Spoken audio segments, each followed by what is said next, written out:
For many parents, the baby aisle is a place of dread.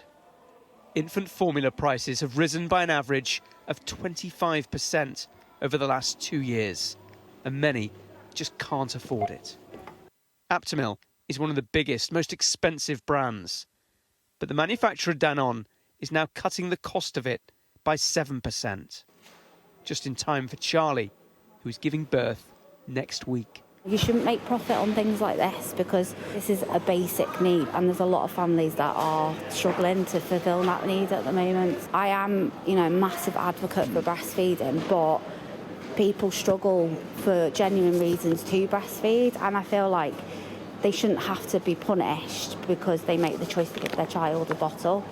Iceland and Food Warehouse have already promised to pass the saving on to customers as soon as they can.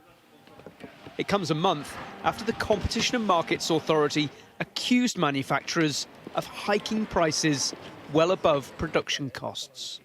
The brands can't take the mickey and they can't exploit the loyalty that customers have to their brands. Do you think that's what they've done? Well, the CMA report was pretty unequivocal. So ultimately what I'd like to see, and you don't hear retailers say this very often publicly, is a price cap.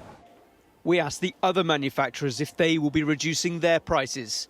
Nestlé told us it couldn't comment on decisions made by competitors, but continues to try to make its products affordable.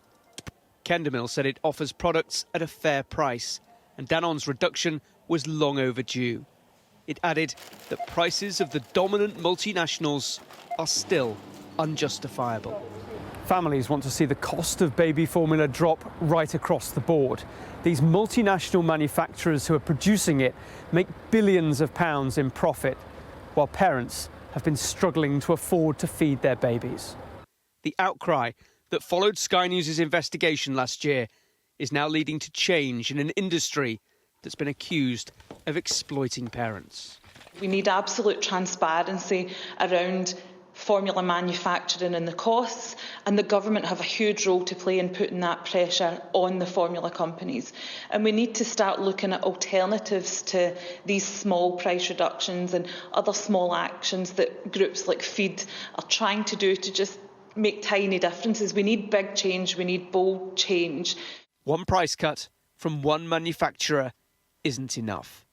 It will take concerted effort from the industry and policymakers to solve this crisis for babies and their parents.